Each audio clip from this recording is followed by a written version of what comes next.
Bike লাগি স্বামীক দাবী কৰিছিল টকা পইচা। বাইক নিদিয়াৰ বাবে স্বামীয়ে পত্নীৰ লগত কৰিলে ভয়ংকৰ কাণ্ড। অভিযোগ যৌতুক বিচাৰি পত্নীক অত্যাচাৰ চলাই আহিছিল বিশ্বজিতে। বাইক বিচাৰে কিবা পইচা 2-3 হাজাৰ টকা হ'লে বিচাৰে সিহঁতৰ ঘৰত মাল বিকে বুলি গম পাওঁ। ল'ৰাজনে কাম মনে একো নকৰে, পইচা পাতি দি আমাৰ দাদাই দিব নোৱাৰে বা তেনেকৈ সহায় কৰিব নোৱাৰে, মানুহজন অসুস্থ আৰু সিহঁতক কাজিয়া পইচা লাগি থাকে। এই মাজতো কাজিয়া লাগি আহি পিনি ঘৰত থাকি আছিলেহে, কালি কাজিয়া লাগি পেলাই মাৰিয়ে পেলালে বুলি। পত্নীক হত্যা কৰি আত্মহত্যাৰ ৰূপ দিয়াৰ চেষ্টাৰ অভিযোগ স্বামীৰ বিৰুদ্ধে। মেৰাপানী আৰক্ষী থানাত উত্তপ্ত পৰিস্থিতি। তৰালী দাসৰ পৰিয়ালে অপৰাধীক গ্ৰেপ্তাৰৰ লগতে ন্যায় বিচাৰি থানা ঘেৰাও কৰে। এটা বছৰ পূৰ্বে বিশ্বজিৎ বসুমতাৰীয়ে বিয়া কৰাই আনিছিল তৰালী দাসক। বিয়াৰ পাছৰে পৰা যৌতুক হিচাপে এখন বাইক আৰু টকা পইচা দাবী কৰি অহাৰ অভিযোগ। আৰু যোৱা নিশা তৰালীয়ে আত্মহত্যা কৰা বুলি পৰিয়ালৰ লোকক খবৰ দিয়াৰ পাছতেই মাতৃগৃহত সৃষ্টি হৈ উত্তপ্ত পৰিস্থিতি। মাৰিছে মাৰিজন ল'ৰাজনে, তেওঁ স্বামী হয়, শুই আছে আৰু মদ খাই ক'ব নাই। মদ আমি যোৱা অৱস্থালৈকে সি মদৰ নিচাত আছে পূৰা।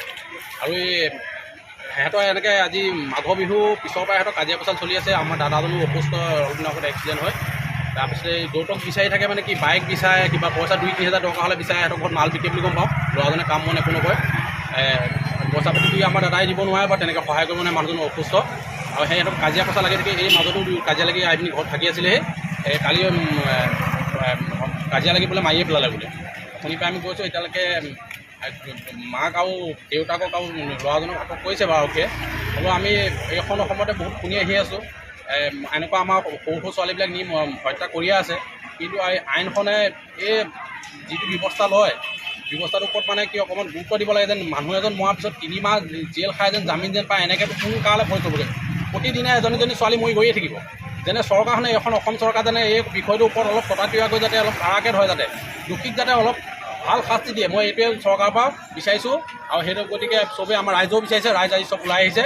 চবৰে দাবী একেটাই যেন দুখীয়া আৰু উচিত শাস্তি মানে পাব লাগে। আপোনাৰ কি হয়? মোৰ ভতিজা হয়। ঘটনা সন্দৰ্ভত মেৰাপানী আৰক্ষী ঘটনাস্থলীত উপস্থিত হৈ সোধপোছৰ বাবে তৰালী দাসৰ স্বামী বিশ্বজিৎ বসুমতাৰী, শহুৰ আৰু শাহুৱেকক আটক কৰে বুলি জানিব পৰা গৈছে।